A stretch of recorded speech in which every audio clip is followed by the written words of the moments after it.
ඇත්තටම අපි කවුද? අපේ දරුවන්ට තියෙන ලොකු ප්‍රශ්නයක් තමයි ඇත්තටම අපි කවුද?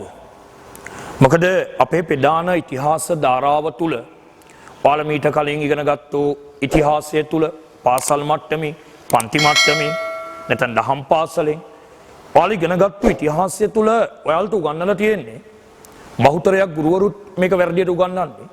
ඔයාලට උගන්වලා තියෙන්නේ අවුරුදු 2500ක ඉතිහාසය. අවුරුදු 2500ක ඉතිහාසය. ඒ ප්‍රධාන ඉතිහාස ධාරාව තුල ඔයාලට උගන්වලා තියෙන්නේ අවුරුදු 2500ක ඉතිහාසයක් තමයි අපිට තියෙන්නේ. ඒක ඔයාලා දන්න මම ඒ කතාව කියන්න යන්නේ නැහැ. ඉන්දියාවේ සිංහබාහුගේ පුත් විජේ ලංකාවට එනවා. අන විජේගේ ලංකාගමනයත් එක්ක ලංකාවේ දේශපාලන සංස්කෘතික සමාජ පෙරලියක් වෙනවා. එතන ඉඳන් අපි පැවතෙනවා කියලා තමයි ප්‍රධාන ඉතිහාස ධාරාව තුල ඔයාලා මීට පෙර අහලා තියෙන්නේ. එහෙම කියද්දී කෙනෙක්ට හිතන්න පුළුවන් අපේ ඇඟේ තියෙන විජේගේ ලේ කියලා. ඒ වගේම තවත් ඉතිහාස මතයක් තියෙනවා. අපි මහා රාවණා කියලා බල සම්පන්න රජ කෙනෙක්ගෙන් පැවතෙනවා කියලා. මම ඉතිහාස කරුවෙක් විදියට ඔය මත දෙකටම ගරු කරනවා. ඔය මත දෙකම ප්‍රතික්ෂේප කරන්නේ නැහැ. හැබැයි අද මම ඔයාලට කියලා දෙන්න හදන්නේ එතනින් එහාට ගිහිල්ලා වෙනස්ම කෝණයකින් ඇත්තටම අපි කවුද කියන දේ ගැන. ඇත්තටම අපේ ඇඟේ දුවන්නේ කාගේ ලේද කියන එක ගැන. අපි මෙච්චර කාලයක් ඉගෙනගෙන තියෙන්නේ ඔයාලා මීට කලින් ඉගෙනගෙන තියෙන්නේ ගොඩාක් දුරට ඔයාලා විතරක් නෙවෙයි සමස්ත මේ මහ පොළොව තුල ඉන්න හැම මිනිස්සෙක්ම ඉතිහාසය පිළිබඳ ඉගෙනගෙන තියෙන්නේ වැරදි මතයක්. ඒ මොකද ගොඩක් බහුතරයක් ඉගෙනගෙන තියෙන්නේ ලියලා තියෙන ඉතිහාසය. අපේ මහා වංශේ වේවා, දීප වංශේ වේවා, පූචාවලිය වේවා අන්න ලියලා තියෙන ඉතිහාසය මත පදනම් වෙලා තමයි බහුතරයක් ඉතිහාසය ගොඩනගන්න උත්සාහ කරන්නේ. ඒක වැරදි. මොකද අපේ රටේ ලියලා තියෙන ඉතිහාසයට වඩා දීර්ඝ ඉතිහාසයක් මේ මහ පොළොව තුල සැඟවිලා තියෙනවා. මම අද උත්සාහ කරන්නේ අන්න ඒ පුරාවිද්‍යාත්මක සාධකත් එක්ක ඔයාලට ඔප්පු කරලා පෙන්වන්න ඇත්තටම අපි කවුද කියලා. ඒ පුරාවිද්‍යාත්මක සාධකත් එක්ක ඔයාලට ඔප්පු කරලා පෙන්වන්න උත්සාහ කරන්නේ ඇත්තටම අපි කවුද? කවද්ද ලංකාව ජනාවාස කරේ? මේ මතය මම ගොඩනගපු මතයක් නෙවෙයි. ඔයාලට මොකද සමහරක් විට මේ මතය ගොඩනගන්නේ 20 වන සියවස මැද භාගයේ අපේ රටේ හිටපු කීර්තිමත් පුරාවිද්‍යාඥයෝ. අන්න 20 වන සියවස මැද භාගයේ අපේ කීර්තිමත් පුරාවිද්‍යාඥයින් ගොඩනගපු ඒ ඉතිහාසය තමයි ඉතිහාසකරුවෙක් ඉතිහාස ගුරුවරයෙක් විදියට මම මේ 21 වන සියවසේ මේ ඔයාලට කියලා දෙන්න උත්සාහ කරන්නේ. ලංකාව ජනාවාස කරේ විජයන් නෙවෙයි. ඔයාලා මෙතෙක් ඉගෙනගත්තු ඉතිහාසය වැරදි. මම ඒක ඔයාලට දැන් සාක්ෂි සාධකත් එක්ක ඔප්පු කරලා පෙන්නන්න හදන්නේ. දැන් ඔයාලගේ හිතේ ප්‍රශ්නයක් නැගෙන්න පුළුවන්. නෑ අපි පුංචි කාලේ ඉඳන් ඉගෙන ගත්තේ විජය ලංකාවට එමත් එක්ක ලංකාව ජනාවාස වෙනවා කියලා නම් කොහොමද ඒක ඔප්පු කරලා පෙන්නන්නේ? රයිට්. මම පුරාවිද්‍යාත්මක සාධකත් එක්ක ඒ කාරණේ ඔප්පු කරනවා. මොකද ලියපු ඉතිහාසයට වඩා එහා ගියපු ඉතිහාසයක් අපිට තියෙනවා. ලියපු ඉතිහාසයට වඩා ලියපු නැති ඉතිහාසය ඒ වගේ දහස් ගුණයක් ඈතට යනවා. ඒ අනුව ලංකාව ජනාවාස වෙන්නේ මීට අවුරුදු 1,25,000කට 50,000කට පෙර ඈත ඉතිහාසයකට යනවා. මතක තියාගන්න විජේ ලංකාවට ඇවිල්ලා ලංකාවේ ගොඩනැගෙන ඉතිහාසයට අවුරුදු 2500ක් 2000ක වගේ කාලයක් තියෙන්නේ. ඒතර යම් කෙනෙක් සිංහල අපේ පැවැත්ම මේ ජාතිය අපේ පැවැත්ම අවුරුදු 2000කට ලඝු කරන්න හදනවා නම් ඒක වැරදි. මොකද මේ කාරණය මේ මහ පොළොව තුල ජීවත් වෙන ගොඩක් මිනිස්සු දන්නේ නැති නිසා. ලෝකේ ගොඩක් රටවල් වලට වඩා ඇමරිකාවට වගේ රටක් ගත්තොත් ඇමරිකාවටත් වඩා දීර්ඝ ඉතිහාසයක් අපිට තියෙනවා. ඒ ඉතිහාසය ගොඩනැගෙන්නේ ලංකාව ජනාවාස වීම සම්බන්ධයෙන් අපි කතා කරද්දී ලංකාව මුලින්ම ජනාවාස වෙන්නේ මීට අවුරුදු 1,25,000කට 1,50,000කට පෙර. ලෝකයේ මුලින්ම ජනාවාස වෙන්නේ 1,50,000කට පෙර. ඒ කතාව ඔයාලා දන්නෝ ඒ තමයි අප්‍රිකාවෙන් තමයි මුලින්ම මිනිසෙක්ට සමානකම් කියන හෝමෝ සාපියන් මානවය බිහි වෙන්නේ. ඒ අප්‍රිකාවෙන් බිහි වුණු හෝමෝ සාපියන් මානවයා තමයි මුළු ලෝකෙම ජනාවාස කරන්නේ. දැන් ඔබට ප්‍රශ්නයක් මතුවෙනවා. ඔබට ගැටලුවක් ඇති. සර් කොහොමද කියන්නේ අවුරුදු 50000කට පෙර ලංකාවේ ලෝකේ අප්‍රිකාවේ හෝමෝ සාපියන් මානවය බිහි වුණා කියලා? ඒව වර්තමානයේ වෙද්දී ලෝකේ ඉතා දියුණු පර්යේෂණාගාර තුලින් පුරාවිද්‍යාව තුලින් ඔප්පු කරලා තියෙනවා. අප්‍රිකාව තුල බිහි වෙන වර්තමාන අපේ මානවයට නැකම් කියන හෝමෝ සාපියන් මානවයා අප්‍රිකාවේ ඉඳන් ලෝකෙ පුරා ව්‍යාප්ත වෙනවා. අපි දන්නවා එක පැත්තක් යනවා යුරෝපෙට. අනිත් පැත්තේ යනවා ස්ටෙප්ස් තනබිම් හරහා රුසියාවට. අනිත් පැත්තේ එනවා ආසියාව හරහා ඕස්ට්‍රේලියාවට. මේ විදිහට තමයි මේට අවුරුදු 1,50,000කට පෙර මුළු ලෝකෙම ජනාවාස වෙන්නේ. ඔයාලට මේ මගේ වම් පැත්තෙන් පේන සිටියම තුලින් පැහැදිලි වෙනවා. බලන්න මම කලිනුත් කිව්වා අප්‍රිකාවේ බිහි වෙන මානවයා එක කණ්ඩායමක් යුරෝපයේ දෙසට යනකොට අනික් කණ්ඩායම බලන්න ස්ටේට්ස් තනබිම හරහා රුසියාව පැත්තට යද්දි තවත් කණ්ඩායමක් ආසියාව හරහා ඕස්ට්‍රේලියාවට යද්දි මෙන්න මේ විදිහට තමයි අවුරුදු 1,50,000කට පෙර හෝමෝ සාපියන් මානවයා සමස්ත ලෝකයේ මේ මහ පොළොව ජනාවාස කරේ.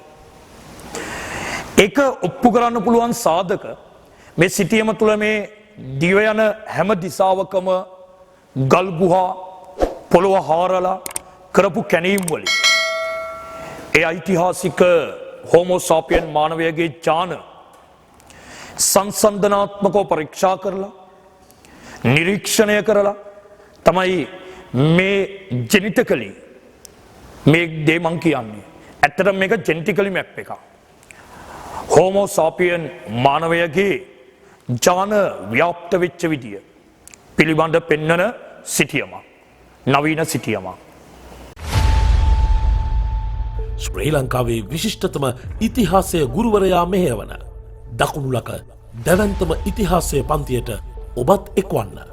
ශ්‍රී ලංකාවේ වැඩිම සිසු පිරිසකගේ ආදරණීය ඉතිහාසය ගුරුතුමා එස් කොණ්ඩාරගේ 2021 දෙවැනි අධ්‍යයන වාරය ආරම්භුණා පමණි.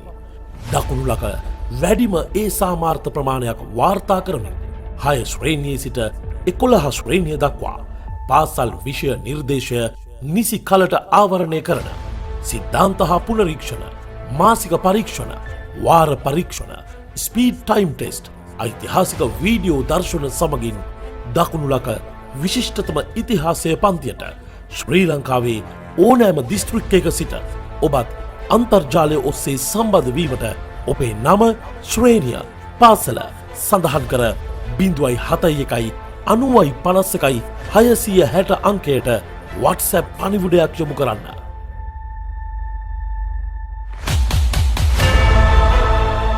ඉතිහාසය ආදරණීය ගුරු අපච්චි එස් කොණ්ඩාරගේ විමසීම් 076 650 1560.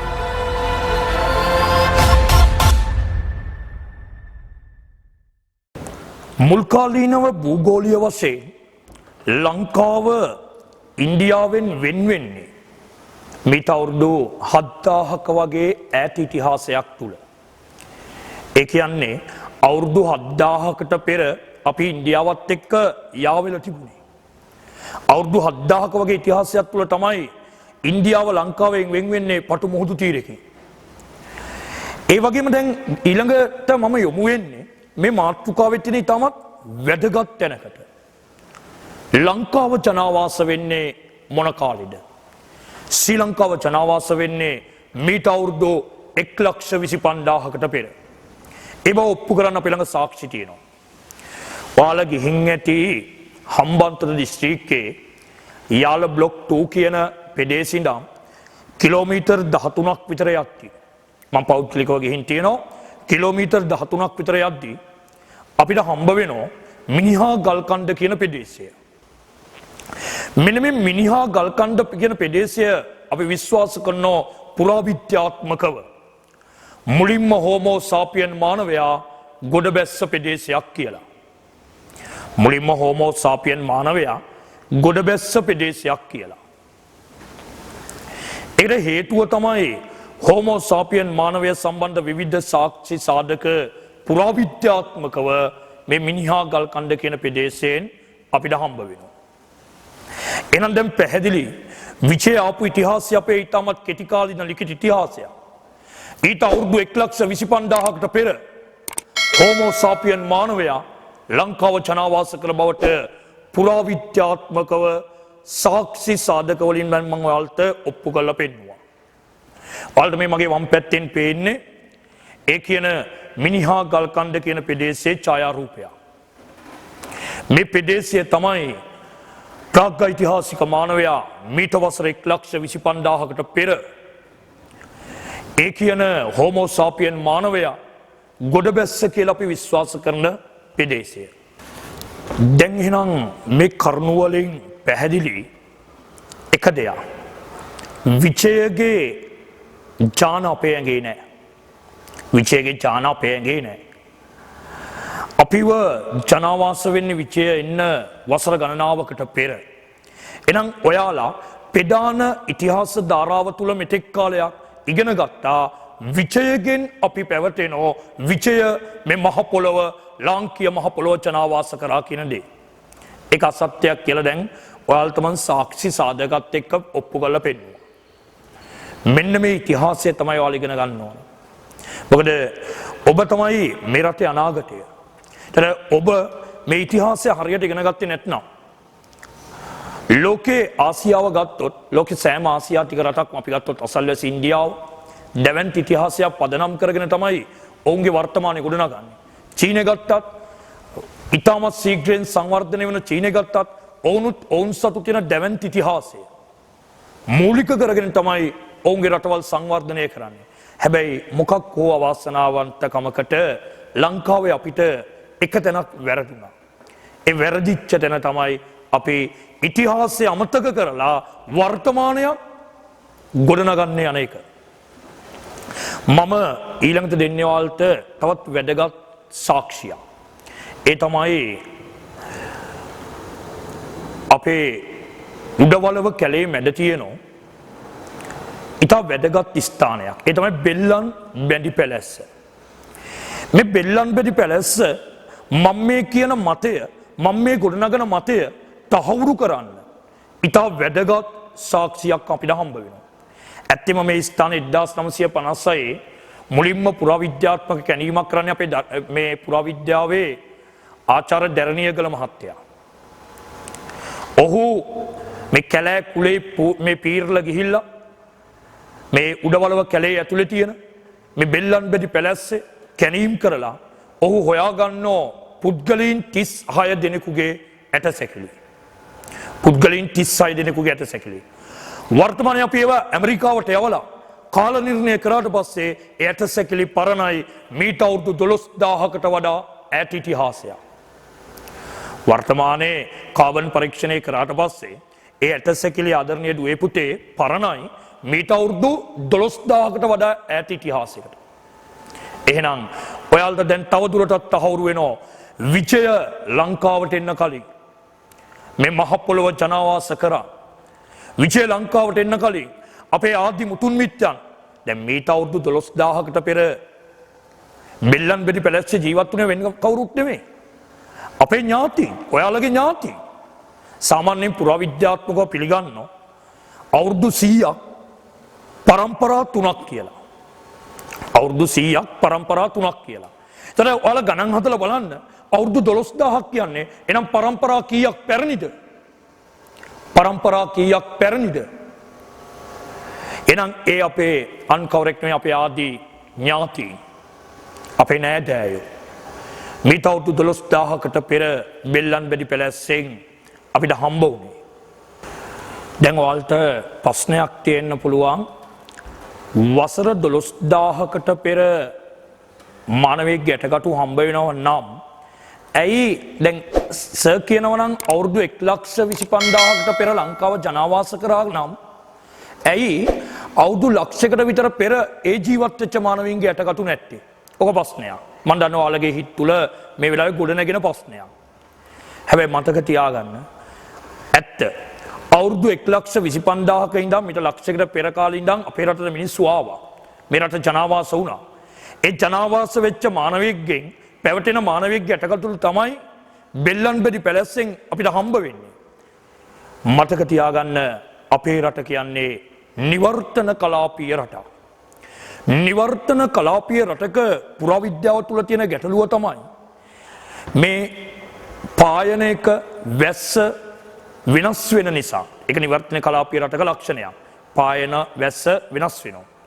මෙන්න මෙහෙම වෙනස් වෙනකොට මේ ඇටකටු වගේ ඒවා තියෙන්නේ නැහැ. දි รา පත් වෙනවා. ඒක නිවර්තන කලාපීය රටක පුරාවිද්‍යාව තුළ අපි මුහුණ පාන ප්‍රධාන ගැටලුවක්. ඒකයි අපිට අපේ ඉතිහාසය මතු කරන්න අමාරු. හැබැයි අපේ වාසනාවකට මේ බෙල්ලන්බෙඩි පැලැස්සෙන් අපිට හම්බෙන ඇට කැබිලි ටික හම්බ වෙන්නේ බෙල්ලන්බෙඩි පැලැස්ස තුළ හුණුගල් තට්ටුවක් මත තිබිලා. අපි දන්නවා විද්‍යාව තුළ හුණුගල් වල තියෙන්නේ කැල්සියම්. ඇටවල තියෙන්නේ කැල්සියම්. අන හුණුගල් තට්ටුවක් මත මේකේ නැට වැටිච්ච නිසා තමයි මේව දි รา පත් නොවුනේ. ඒ නිසා තමයි අපේ වාසනාවකට අපිට බෙල්ලන්බෙඩි පැලැස්සේ ඉතිහාසයේ මිනිස්සු අවුරුදු 12000කට පෙර ජීවත් වුණා කියලා ඔප්පු කරගන්න පුළුවන් පුරාවිද්‍යාත්මක සාධක අපිට ලැබෙන්නේ. එහෙනම් මේ කතා කරපු සියලුම කරුණු අපි එක තැනකට ගමු. එක තැනකට ගත්තම අපිට ඔප්පු වෙනවා. විජය ලංකාවට එන්න පෙර මේ මහා වංශය තුල දීප වංශය තුල චෝල වංශය තුල අපේ සාහිත්‍ය මූලාශ්‍රවල ලියලා තියෙන අවුරුදු 2000ක 2500ක ඉතිහාසයට පෙර ඔයාලා ජීවත් වෙන මේ රටේ මේ මහ පොළොව තුල මේ පස්තලා යට වැළලී ගියපු දැවැන්ත ඉතිහාසයක් තියෙනවා. අපේ අවාසනාවකට අපේ රටේ ජීවත් වෙන මිනිස්සු අර සාම්ප්‍රදායික ඉතිහාස ධාරාව තුල තියෙන ඉතිහාස කතාව පිළිබඳ විශ්වාස කරන මිස මේ ඇත්ත ඉතිහාසය දන්නේ නැහැ. මේ ඇත්ත ඉතිහාසය හොයන්න වමනාවක් නැහැ.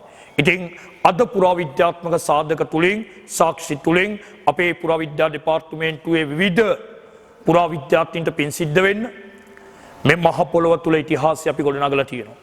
ගොඩනංවලා තියෙනවා. ඉතින් ඒ ඉතිහාසය තමයි දැන් ඔයාලා ඉගෙන ගන්න. ඉතින් අපි සතුටු වෙනවා ඔයාලගේ 10 ශ්‍රේණිය සිලබස් වලට පාසල් විෂය නිර්දේශය තුල දෙවෙනි පාඩම අර සාම්ප්‍රදායික ඉතිහාස විෂය ධාරාවෙන් ආපු විජය මේක ජනාවාස කරයි කියන කතාව ඉවත් කරලා ඔයාලගේ විෂය නිර්දේශ නව විෂය නිර්දේශ තුලට මේ විෂය කරුණු ඇතුළත් කිරීම මම දකින්න අපේ ඉතිහාසය තුල අපි ලැබපු ලොකු ජයග්‍රහණයක් කියලා. මොකද ඔබෙන් පස්සේ බිහි වෙන પરම්පරාවක්වත් අර සාම්ප්‍රදායික ඉතිහාස ධාරාවෙන් ඔබට ගිහින් ඔයාලගෙන් පසු પરම්පරාවක්වත් මේ රටේ මේ මහ පොළවේ මේ වැලි කැටේ පවා ඉතිහාසය හරියට ඉගෙන ගන්නේ කියන දේ පිළිබඳ ලොකු විශ්වාසයක් අපිට තියෙනවා.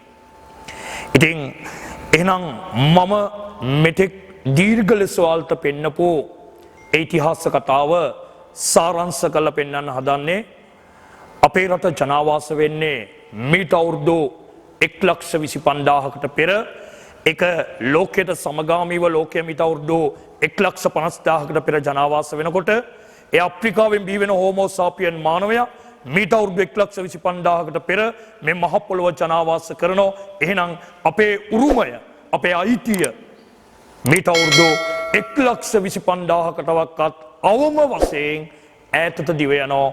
ඉතින් ඔය ඉතිහාස කතාව තමයි අද දවස තුල මම ඔයාලට මේ සැඟවිච්ච වැළලුණු ඉතිහාස පුරාවිද්‍යාත්මක කරුණු පදනම් කරගෙන විග්‍රහයක් කරේ. ශ්‍රී ලංකාවේ විශිෂ්ටතම ඉතිහාසය ගුරුවරයා මෙහෙයවන දකුණුලක දැවැන්තම ඉතිහාසය පන්තියට ඔබත් එක්වන්න. ශ්‍රී ලංකාවේ වැඩිම සිසු පිරිසකගේ ආදරණීය ඉතිහාසය ගුරුතුමා එස් කොණ්ඩාරගේ 2021 දෙවැනි අධ්‍යයන වාරය ඇරඹුණා පමණි. දකුණුලක වැඩිම ඒ සාමාර්ථ ප්‍රමාණයක් වාර්තා කරමින් 6 ශ්‍රේණියේ සිට 11 ශ්‍රේණිය දක්වා පාසල් විෂය නිර්දේශය නිසි කලට ආවරණය කරන සිද්ධාන්ත හා පුනරීක්ෂණ මාසික පරීක්ෂණ වාර පරීක්ෂණ ස්පීඩ් ටයිම් ටෙස්ට් ඓතිහාසික වීඩියෝ දර්ශන සමගින් දකුණුලක විශිෂ්ටතම ඉතිහාසය පන්තියට ශ්‍රී ලංකාවේ ඕනෑම දිස්ත්‍රික්කයක සිට ඔබත් අන්තර්ජාලය ඔස්සේ සම්බන්ධ වීමට ඔබේ නම ශ්‍රේණිය පාසල සඳහන් කර 0.71 අංකයට WhatsApp පණිවුඩයක් යොමු කරන්න.